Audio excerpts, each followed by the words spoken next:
Sir, office में। हाँ, उसी को इंटरोगेट करने जा रहा। पता है सर, वो क्रिमिनल नहीं है, लेकिन क्रिमिनल कोई माँ के पेट से पैदा तो होता नहीं।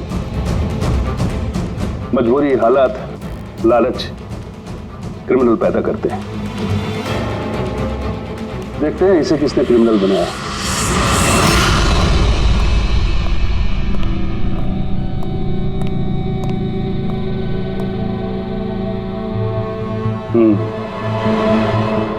अब ये केस सीआईडी नहीं, क्राइम ब्रांच को सौंप दिया गया है।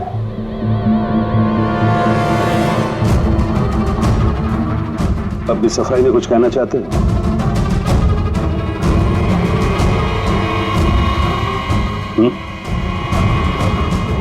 मैं deputy commissioner of police Rajiv, बहुत सुना है तुम्हारे बारे में, लेकिन कभी सोचा नहीं था इस हालत में मुलाकात होगी। मैंने भी बहुत सुना आपके बारे में सर। सुना है काफी सख्त ऑफिसर हैं आप। फिर तो तुम समझ गए होगे, थोड़ी सी भी ढील मैं तुम्हें दूंगा नहीं। कानून सबके लिए बराबर होता है सर। अगर मैंने गुनाह किया है तो सजा का उतना ही हकदार हूं जितना कि कोई आम मुजरिम। विक्रांत को क्यों मारा तुमने? उसे मारने की कोई वजह नहीं थी मेरे पास। अच्छा, तो फिर गोली क्यों चले? पता नहीं, बस चल गई। चल गई? चल गई मतलब ट्रिगर पे उंगली रख के ट्रिगर दबाया था ना तुमने? मैं सिर्फ उसको डरा रहा था। डरा रहे थे, लेकिन तुम वहां करने क्या गए थे? पुलिस उसे कोर्ट ले जा रही थी ना?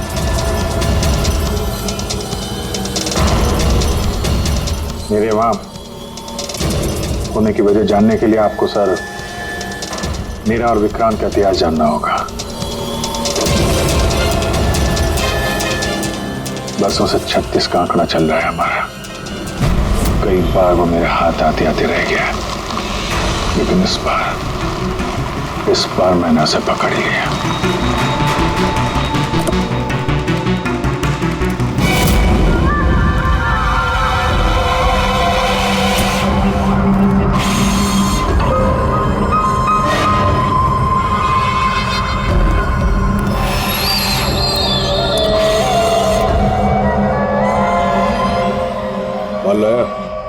जी, आपने जितना बोला था उतना है।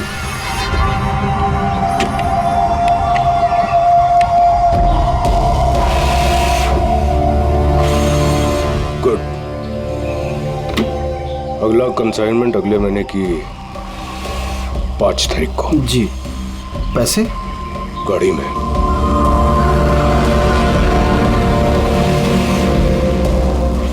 क्या बात है, इतना पसीना क्यों आ रहा है? पसीना? नहीं तो।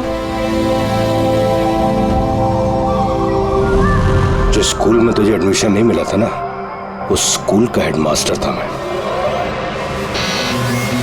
क्या छुपा रहा है? नहीं, कुछ भी नहीं। ओह, तो ये बात है। किसने भेजा? सीआईडी को बुलाया तूने? विक्रांत को धोखा देना बहुत महंगा पड़ेगा तुझे।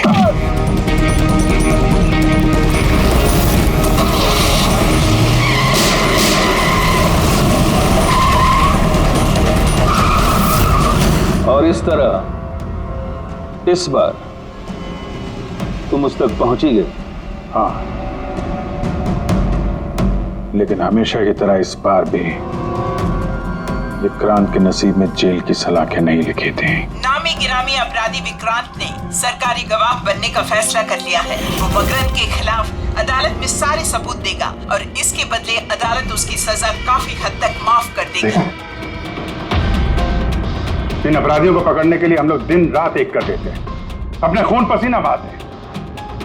क्या इसलिए कि अदालत उनको दोबारा जुर्म करने के लिए छोड़ दे? अब अदालत को दोष मत दो अभिजीत। वैसे भी मकरन के खिलाफ उनके पास ज्यादा सबूत थे नहीं, और हमारा काम मुजरिमों को पकड़ना है, ना कि उनकी सजा तय करना। यार तो तुमको क्या लगता है, इसको छोड़ना सही है? अब सही तो नहीं है, पर हम लोग क्या कर सकते हैं?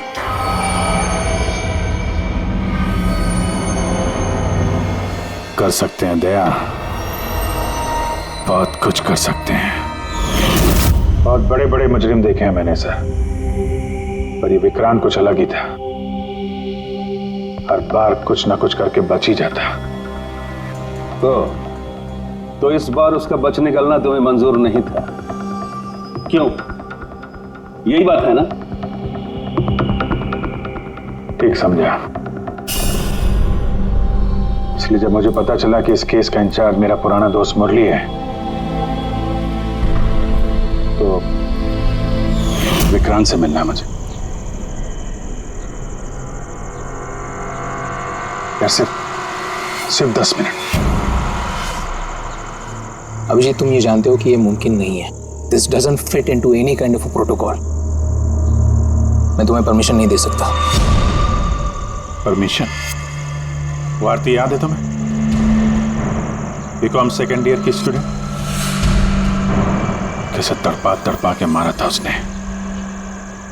किसने परमिशन दी थी उसे ऐसा करने के लिए? और वो 80 साल की बूढ़ी औरत जिसे आंख से दिखता नहीं था, उसके हाथ पांव काट दिए थे उसने। एक 8 साल के बच्चे तक को। अभिजीत, मैं उसकी पूरी केस हिस्ट्री को जानता हूं। फिर तुम ये भी जानते होगे किसी भी जेल में 15-20 दिन से ज्यादा नहीं टिकता ये विक्रांत। यार मेरा उससे मिलना बहुत जरूरी है। एक लड़की का किडनैप हो गया, पिछले 2 महीने से नहीं मिल रही है। सिर्फ विक्रांत जानता है कहां है वो। यह लड़की की जिंदगी का सवाल है, समझो यार, सिर्फ 10 मिनट। ठीक है, लेकिन सिर्फ और सिर्फ 10 मिनट। तो इस तरह तुम विक्रांत के कैंप तक पहुंचे, लेकिन तुम्हें तो सिर्फ उस लड़की के बारे में जानना था ना? ये सब कैसे हो? ये सच है सर, मैं सिर्फ लड़की के बारे में जानने गया था, मगर 5 मिनट का टाइम दे रहा हूं। दिमाग पे जोर डाल ले और अच्छी तरीके से हिला ले। आरजू कहां है? आरजू? कौन सी आरजू? किसकी आरजू? मैं नहीं जानता किसी आरजू को। वही लड़की जिसे तूने किडनैप कर रखा है। ओह सॉरी, भूल गया था। कहां रखा है उसे? जानता है अभिजीत, पिछली बार भी मैंने एक लड़की को किडनैप किया था, फिर भूल गया था। फिर अचानक 2 महीने के बाद मुझे याद आया, तो फिर जाकर देखा कि उसकी लाश कुर्सी से बंधी हुई थी और उसकी लाश पर मक्खियां भिनभिना रही थी। और अब आरजू का भी वही हाल होने वाला है। ऐसा कुछ नहीं होगा।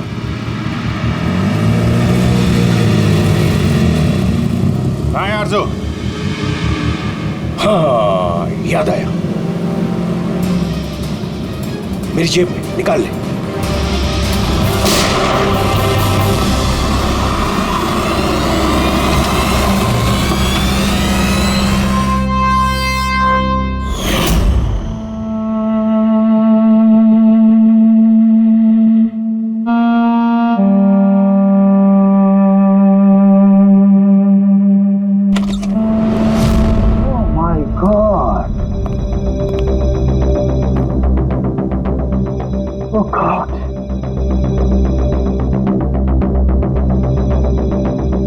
मुझे तुम जैसे जिम्मेदार ऑफिसर से ये उम्मीद नहीं थी मुरली। तुम्हारी निगरानी में ये हो कैसे गया? कैसे? हाउ? गलती मुरली की नहीं, मेरी है। सब मेरी वजह से हुआ।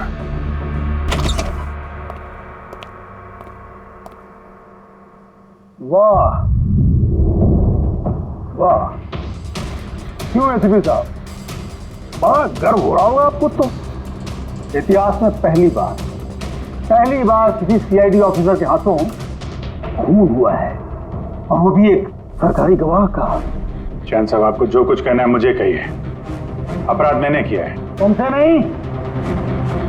एसीपी प्रद्युमन से ही बात करूंगा। क्योंकि अगर सीआईडी की नाक कटती है, फाइनली सारी जिम्मेदारी प्रद्युम्न के कंधे पर ही आती है। इसलिए तुमसे ही बात करूंगा।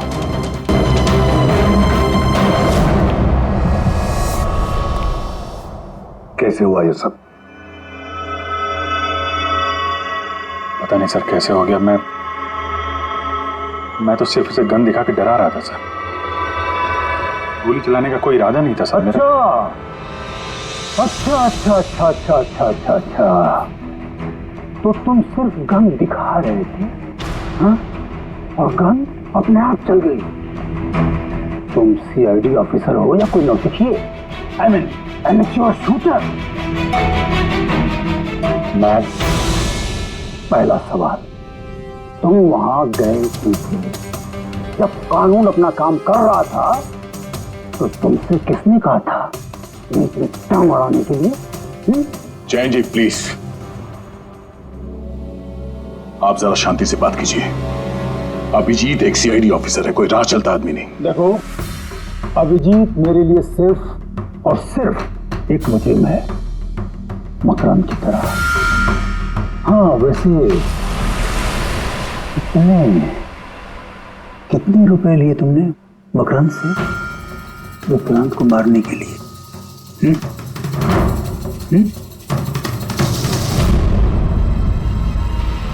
अगर तुम एक वकील ना होते और मैं एक सीआईडी ऑफिसर नहीं होता,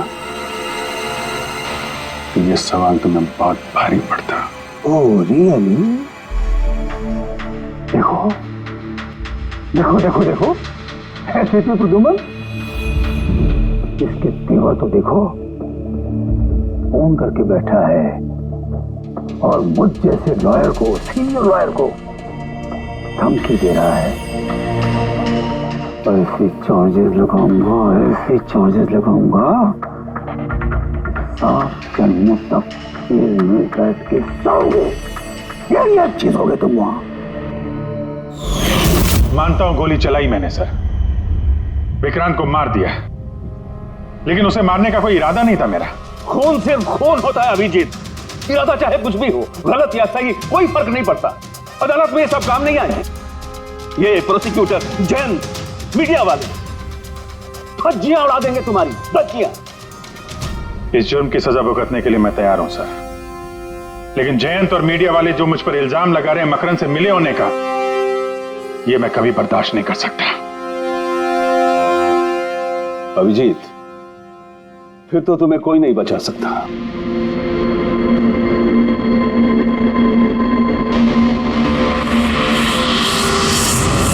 सारे सबूत और गवाह अभिजीत के खिलाफ है।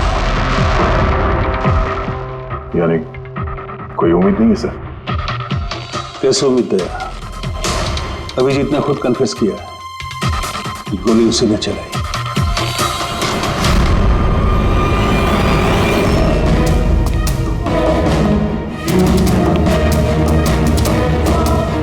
विक्रांत की मौत अभिजीत की गोली से नहीं हुई है बॉस।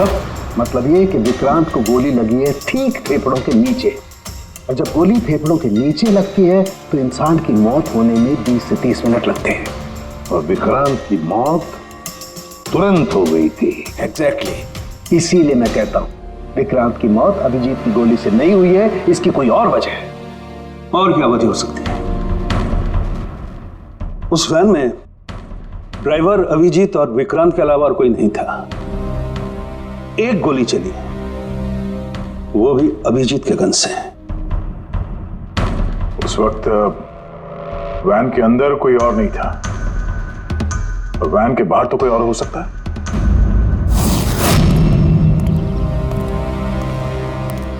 अभिजीत, उस वक्त गाड़ी के बाहर कोई था जिस वक्त गोली चली? नहीं, एक्चुअली पता नहीं, क्योंकि मेरा पूरा ध्यान तो विक्रांत पे था। अभिजीत, ठीक से याद करके बताओ, गोली चलने से पहले क्या हुआ था? कुछ अजीब हुआ था? कुछ भी? गोली चलने से पहले मैं विक्रांत से बात कर रहा था, और हाँ, अचानक वैन को झटका लगा, गाड़ी हिल गई और विक्रांत भी थोड़ा गिर गया और मेरा भी संतुलन बिगड़ गया। और गोली चल गई। एक मिनट, झटका लगा। किस तरह का झटका? जैसे सड़क पे अचानक से कोई गड्ढा आ गया, पूरी वैन हिल गई। लेकिन यहाँ तो सड़क बिल्कुल ठीक है, दूर दूर तक कहीं कोई स्पीड ब्रेकर भी नहीं है, स्मूथ। यहाँ गड्ढा कैसे आ सकता है? हाँ साहब, झटका लगा था। मेरी पूरी वैन यूं दाईं तरफ मुड़ गई।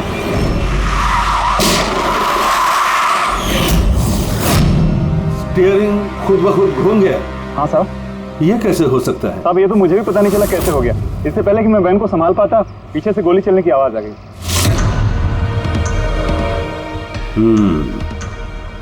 स्टीयरिंग व्हील का खुद ब खुद मुड़ जाना, गोली अपने आप चल जाना, सड़क पे कोई गड्ढा भी नहीं है। आखिर यहां हुआ तो क्या हुआ?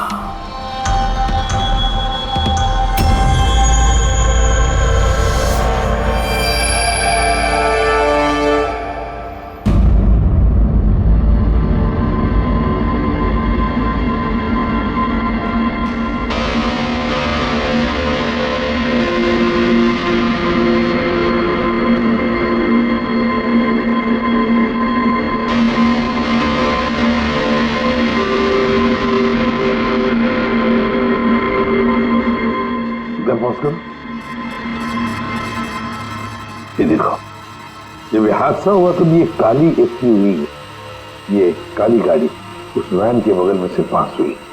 मतलब सर, विक्रांत का खूनी शायद इसी गाड़ी में? हाँ, हो सकता है। सर, ये गाड़ी कहीं रुकी नहीं सर, ये सीधे सीधे चली गई और दूसरी गोली की आवाज भी नहीं आई।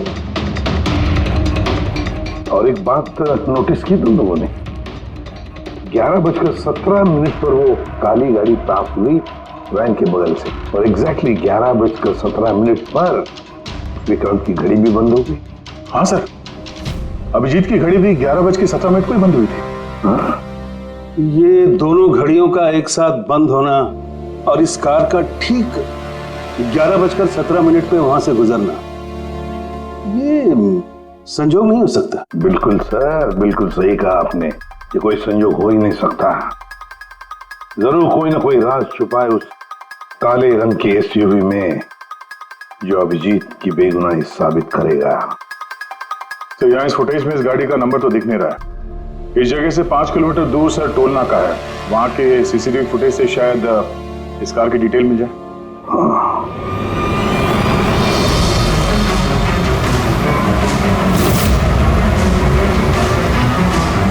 अगर वो गाड़ी टोल नाका से गुजरी ही नहीं तो यही कहीं आसपास होनी चाहिए, इसी इलाके में। सर, वो देखिए, काले रंग की कार।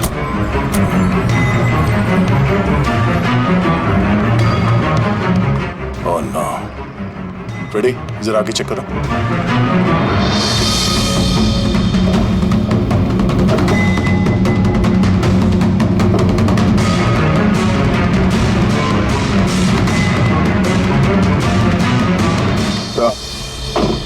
ये वही काली एसयूवी है, जला दी गई है। मतलब गाड़ी में ऐसा जरूर कुछ था जो खूनी मिटाना चाहता था। सर, ना तो नंबर प्लेट दिख रही है और ना ही चेसी नंबर, सारे सबूत मिटा दिए मुजरिम ने।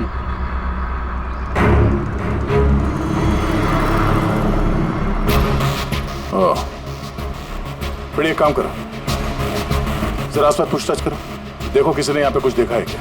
अरे सुनो, ये जली हुई गाड़ी के बारे में कुछ बता सकते हो क्या? जी नहीं। हाँ? ये देखिए, सीट के नीचे ये डिवाइस पड़ा था।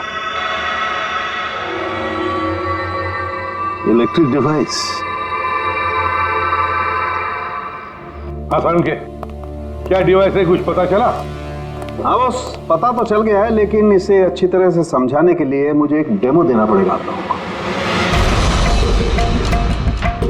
मान लीजिए कि ये विक्रांत है और हम इसे मारना चाहते हैं, लेकिन हम इसके करीब नहीं जा सकते हैं। तो फिर इसे कैसे मारा जाए? कैसे? डॉक्टर सालुंखे, हमें पता होता तो आपके पास क्यों आते? प्लीज आगे बताइए। हाँ, बताता हूं।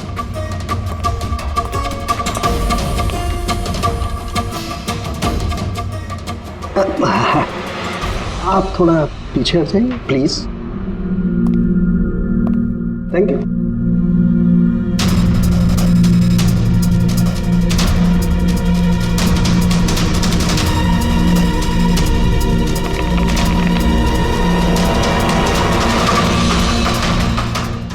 देखा आपने, बस बिना नजदीक जाए इसे ऐसे मारा जा सकता है।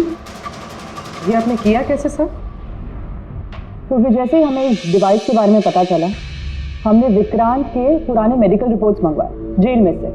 ये स्कैन 2 महीने पुराना है और ये वाला स्कैन ये हमने कल रात को लिया उसके मरने के बाद।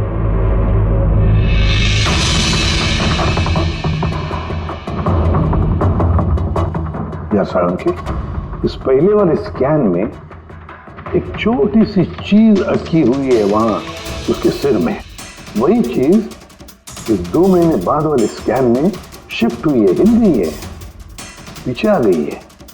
और ये छोटी सी चीज एक शार्पनेल है बॉस, यानी गोली का छोटा सा टुकड़ा। और फिर ये शार्पनेल वहां से इस तरफ शिफ्ट हो गया, जिस वजह से विक्रांत की सबड्यूरल हेमेटोमा यानी ब्रेन ब्लीडिंग की वजह से मौत हो गई।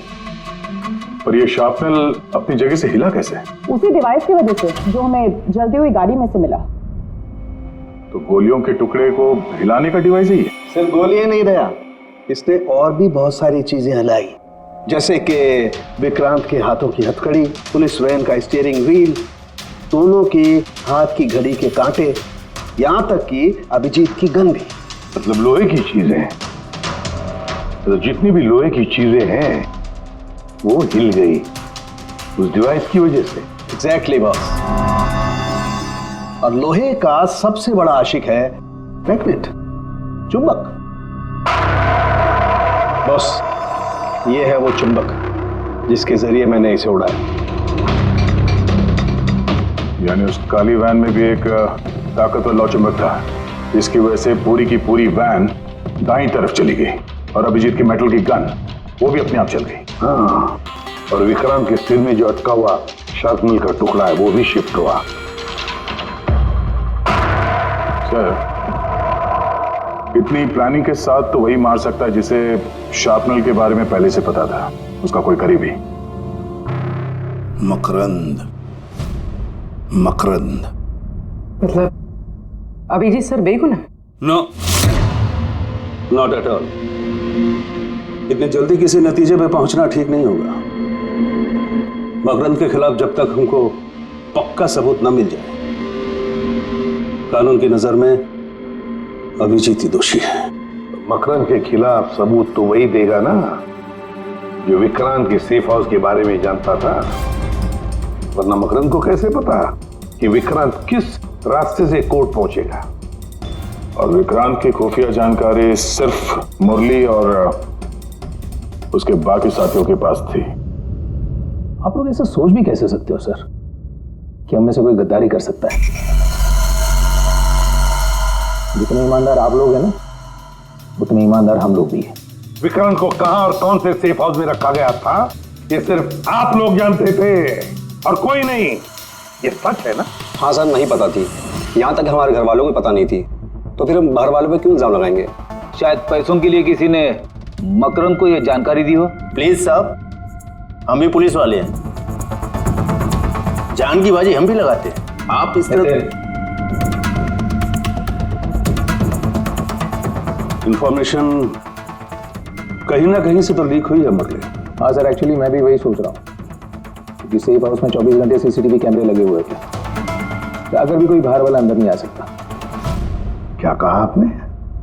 चाहकर भी कोई बाहर वाला अंदर नहीं आ सकता? हाँ सर। झूठ! बाहर वाला कोई भी अंदर नहीं आया था। हाँ? क्यों? I am sorry sir, actually Jain ji कभी कभी आते थे।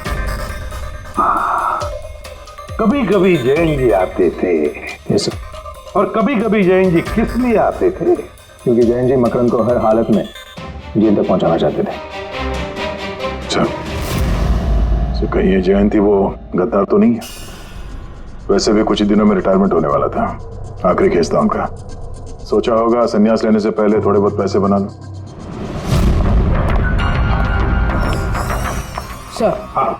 सर वाकई जयंत ने काफी पैसे बनाए। अभी 10 दिन पहले इसने पुणे में 10 करोड़ का फार्म हाउस खरीदा है। क्या? हाँ सर, ये रहे उस पार्टी के फोटोग्राफ। एक मिनट, माय गॉड, दया पहचाना इसे? हाँ सर, ये तो जोगी है, मकरन का खास चेला। जोगी मकरंद का खास चेला, और वो भी जयंत की पार्टी में।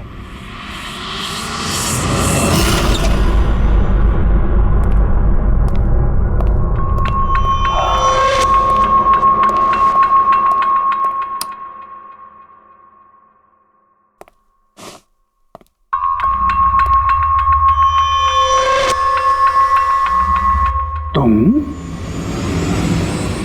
यहां कैसे और मेरे घर में घुसे कैसे? हाँ?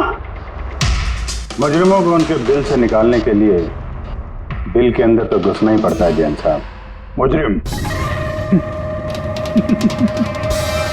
मुजरिम मैं हूं या तुम? मैं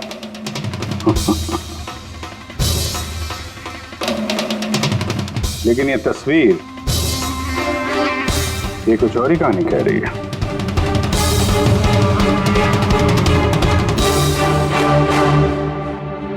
नो, आई डोंट नो, मैं नहीं जानता।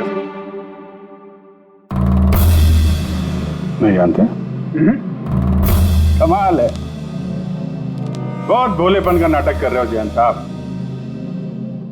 मकरंद के पैसों से ये फार्म हाउस खरीद लिया और अब उसके चेले जोगी को पहचानने से भी इनकार कर रहे हो। What nonsense!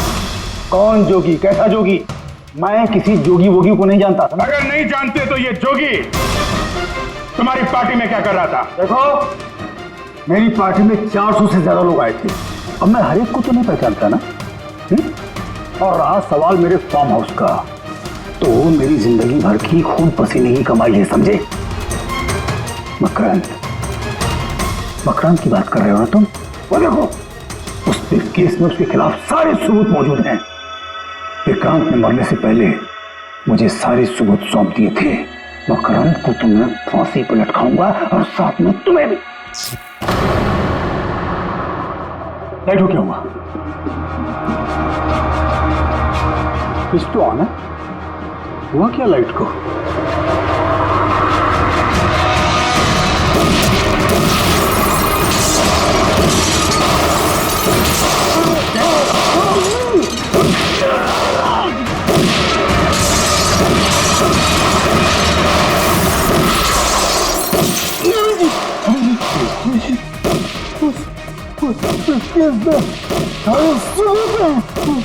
मकान के हाथ नहीं आना चाहिए।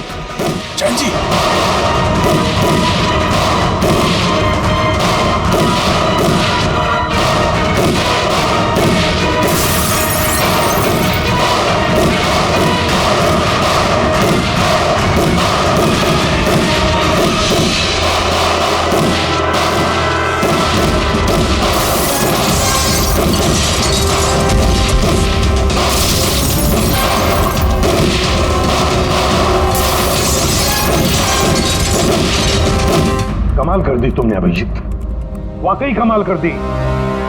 पर पूरी मीडिया तुम्हारी जान के पीछे पड़ी है, अब तो उनको लॉटरी लग गई। अब कह रहे जयंत का खूनी अभिजीत है। सर, उनके कहने से क्या होता है? आपको पता है मैं निर्दोष हूं सर। लेकिन तुम्हें वहां जाने की जरूरत क्या थी? जैन के घर में, वहां के सीसीटीवी कैमरे में साफ दिख रहा है कि जैन के मौत के वक्त तुम वहां थे। और सिर्फ इतना ही नहीं, अब तो पूरी सीआईडी टीम पर इल्जाम लगा रहे हैं कि हम तुम्हें बचाने की कोशिश कर रहे हैं। इल्जाम तो लगेगा ही ना प्रद्युमन। जयंत मकरंद के खिलाफ नया सबूत पेश करने वाला था अदालत में, और ठीक एक दिन पहले उसकी मौत हो गई। हाँ, लेकिन वो सबूत मुजरिमों का हाथ नहीं लगा सर। मैं लेके आया। जैन से मरने से पहले मुझे ये सारे सबूत सौंप दिए। ये सबूत, ये फोटोग्राफ्स, ये पेपर्स, ये सबूत काफी नहीं है मकरंद को अदालत में सजा दिलवाने के लिए। काफी नहीं है ये सबूत। तो पेन ड्राइव? वो पेन ड्राइव से कुछ पता चल सकता है ना? हाँ, अभिजीत, ये पेन ड्राइव पासवर्ड मांग रही है। जयंत ने मरने से पहले पासवर्ड वगैरह बताया था? नहीं सर, इसके पहले वो कुछ बोल पाते उन्होंने दम तोड़ दिया था। अरे यार,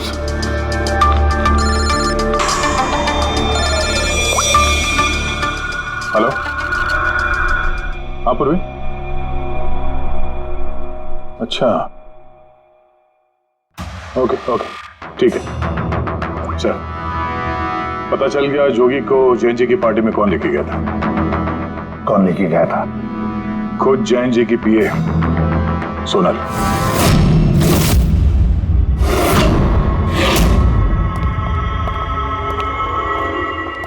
सर, ये सब? सोनल, सोनल, पूरी तेरा ऑफिस कर।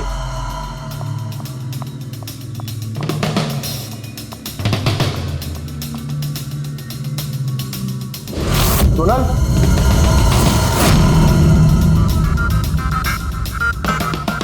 सर अभी तो कोई भी नहीं।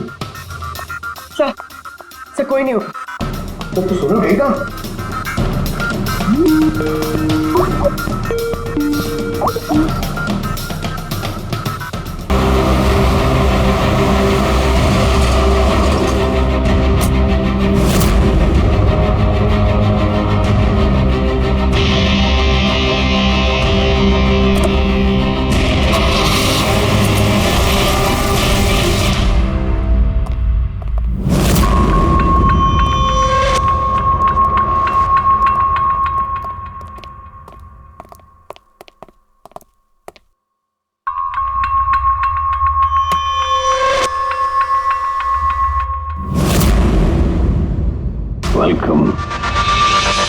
वेलकम अभिजीत।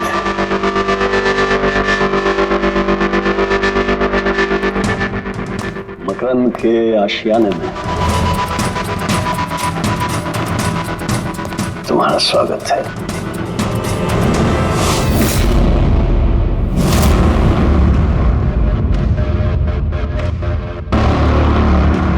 सबूत इधर है बॉस।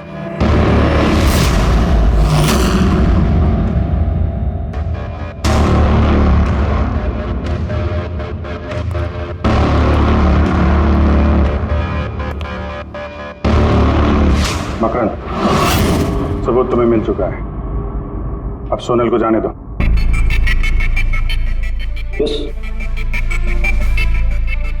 वैसे भी वो कहते हैं ना कि मरने वाले की अंतिम इच्छा अधूरी नहीं रहनी चाहिए। सोनल को बुलाओ।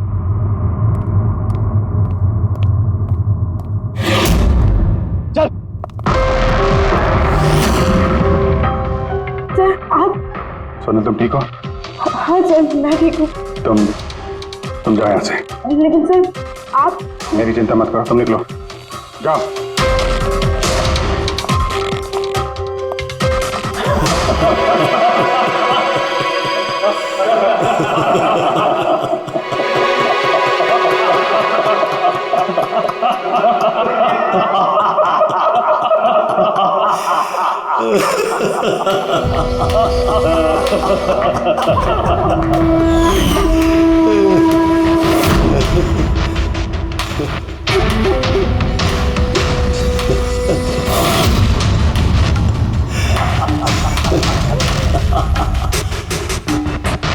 सोनल, तुम भी मानते हो ना मेरे दिमाग को?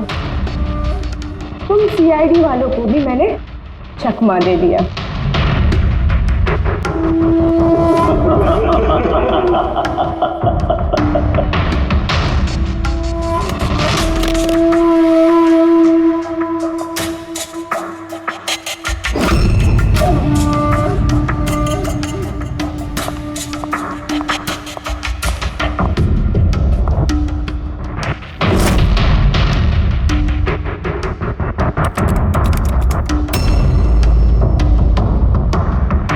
पता था जयंत यही पासवर्ड रखेगा।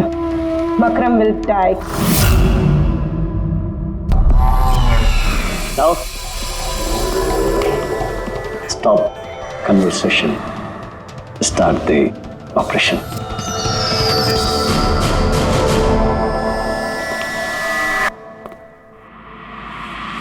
मरने का टाइम हो गया। टाइम हो गया? नहीं तो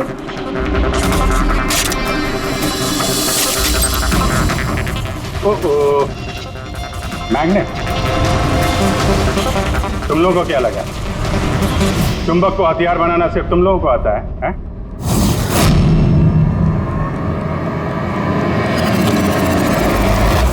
इस ब्रीफकेस में वैसा ही चुंबक है जैसा तुम लोगों ने उस गाड़ी में लगाया था विक्रांत को मारने के लिए। मकरंद, खेल खत्म तुम्हारा।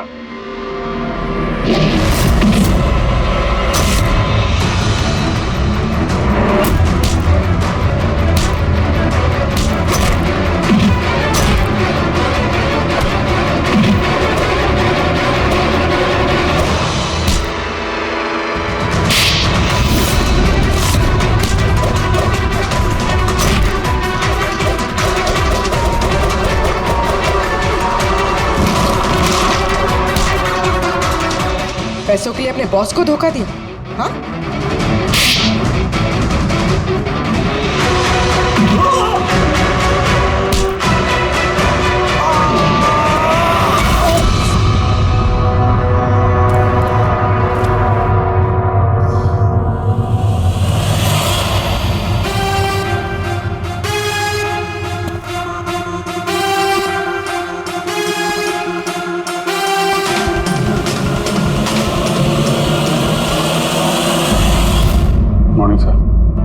कॉन्ग्रेचुलेशन अभिजीत, फाइनली तुम पर लगे सारे इल्जाम आज धुल ही गए और एक बार फिर उसी गर्व के साथ तुम सीआईडी की ड्यूटी ज्वाइन कर सकते हो। Thank you sir. सर, हमने आरजू को बचा लिया सर। मकरंद के साथियों को पता था कि विक्रांत ने उन्हें कहाँ कैद करके रखा था, बस जयंत जी का सपना पूरा नहीं हो पाया मकरंद को जेल भेजने का। चलो जो भी है, all well that ends well.